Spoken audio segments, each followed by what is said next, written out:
I think it's also interesting to think about what does Bitcoin then actually produce, right? And I think it's the certainty towards the future, the fact that there's a limitation, as you mentioned before, right, in the amount. That means that all the energy stored in Bitcoin right now will never be diluted. It can actually only become more once more people adopt Bitcoin. The total amount of energy that's stored into Bitcoin will eventually also become more. But this constant is the thing that gives us, or that lowers the uncertainty of the future. It's that every 10 minutes, these 20,000 nodes say, this monetary policy is still good. We can stick with this, and we don't have to wait for any press conference or any people telling us what the Bitcoin is actually worth. And I actually did an analysis last week because I heard Christine Lagarde, the ECB president, talk about, €1 is €1. It's kind of like we say one Bitcoin is one Bitcoin, but she's lying. In 1999, €1 was €1. Now that euro is 30 cents. Yeah. And what does one Bitcoin is one Bitcoin then actually mean? It means that going from the €1 to the 30 cents will never happen. And that is confirmed and kept like that by computers and not people. Yeah. And I feel that is the way for us to also, instead of having trust in other people that they will take care of us, right? The government will take care of us, or they will, do their task or the central banks will do their the tasks that they have, that you can actually start focusing on trusting yourself. Yes. More. What is beautiful. Yeah. We need people to trust themselves and not have the childlike mentality of, someone's coming to save me or someone's going to take care of that. Like, obviously we all need to outsource certain things, but they need to be done consensually, and there still needs to be an underlying taking of responsibility. Yeah. Right. You can't just, there's a Peterson quote. He says something like, opportunity lurks wherever responsibility has been abdicated.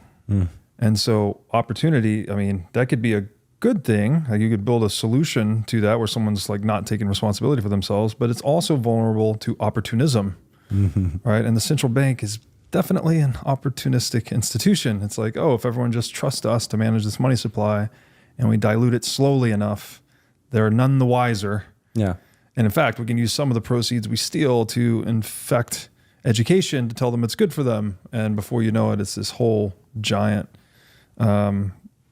misunderstanding, right? That people are now indoctrinated into believing that they need this money, and that one Bitcoin equals one Bitcoin. People get very confused on this. Yeah. They're like, what do you mean? That is such a tautology. You're not saying anything at all. $1 is $1, €1 is €1. I was like, no, actually, you are saying something. Yeah.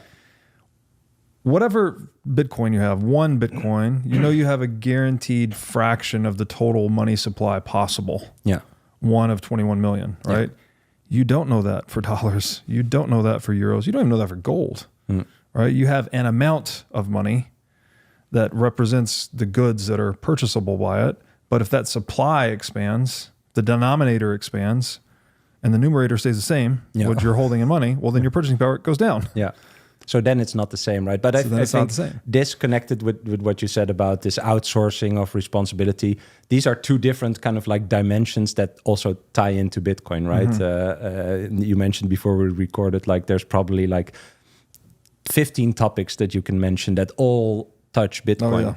And that's also why I feel like it's just so... Eventually, Bitcoin is very, very simplistic. It's just a thing that stays the same, right? It's a protocol, a monetary protocol that has rules, and the promise is that it stays the same, and anyone can check every 10 minutes if it's still like that. Yeah. If yes, continue using it. That's basically it. But because we live in this world where all these things about, money is abstracted, responsibility is abstracted, right? Like what does that mean? Yeah.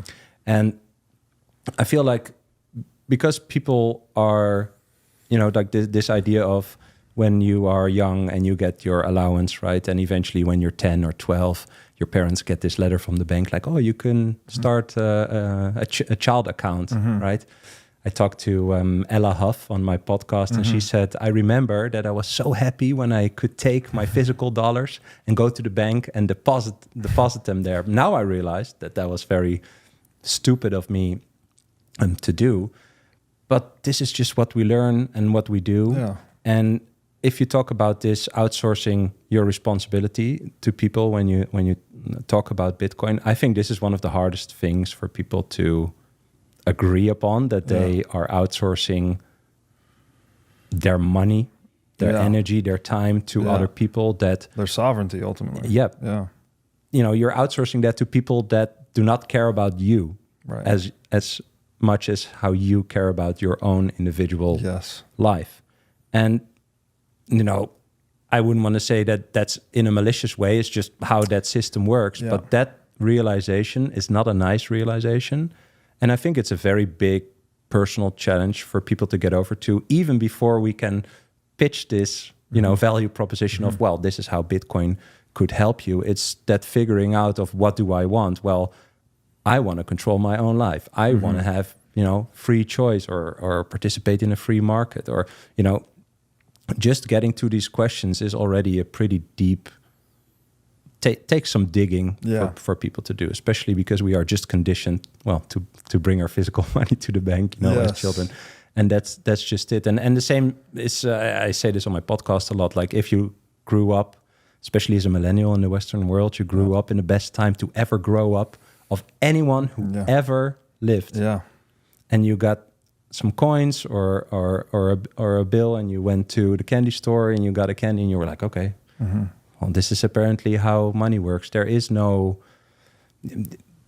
you cannot compare it to anything. It's just what your parents tell you, this is money, okay. But your parents also don't understand. That's right.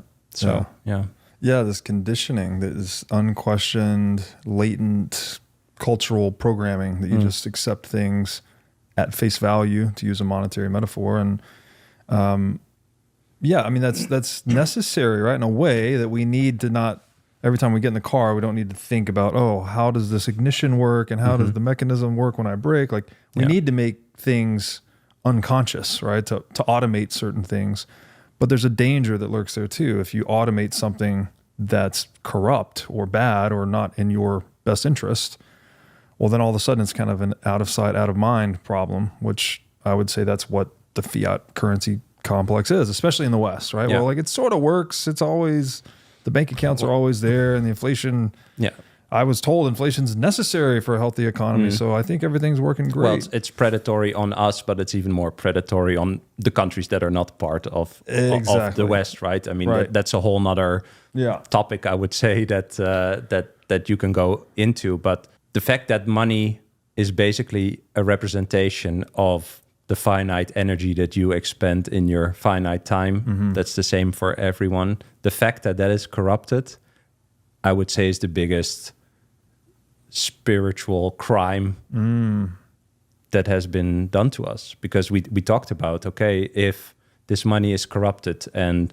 it loses value each day, and all the money that I have right now is worth the most right now, but my future is I discount my future because everyone discounts their future.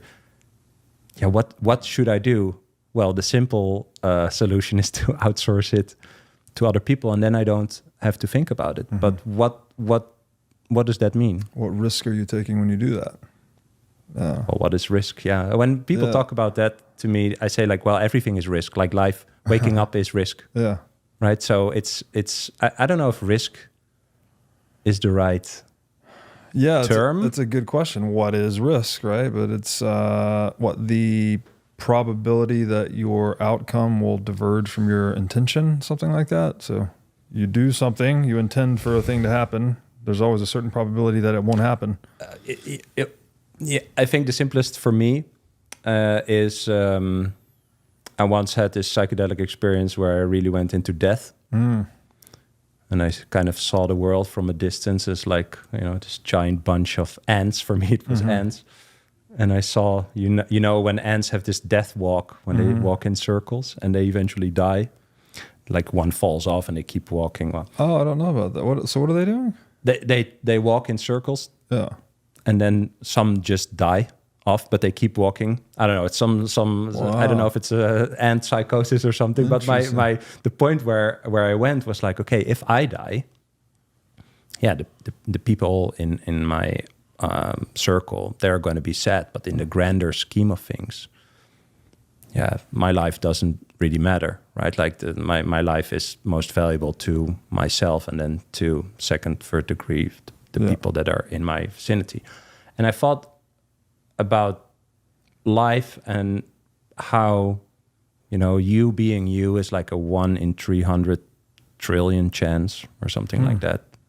So if life is given to you and you think about, I thought about dying, like you can always check out basically, right? If you're like, oh, this is too heavy, like I can always check out. But if there's only like a little thought that says, no, I don't want to die, then you have to take everything that comes with the life, all the risk that comes with the life. And that's kind of like how I drilled it down for myself, is that if you wake up in the morning, what you want is to not die. And that and you take the risk of dying by living. Yeah. And so when we talk about risk, I like the definition that you said, but it's also, it's kind of like what is the impact on, what's the probability of me not getting what I want? Yeah. And the simplest explanation I have for myself is like, what's the probability? Like, how can I lower the probability that I die today, basically? Yeah. And everything else regarding risk only comes after that. But if you talk about how do I build my life, what do I pursue, and all these things, like that is like up there, I'd say, with not dying eventually. Thanks for watching. If you enjoyed this episode, click here to find more just like it, and here to find our most recent episode. Also, make sure to like this video to help shine light on the corruption of money, and be sure to subscribe to this channel to stay connected.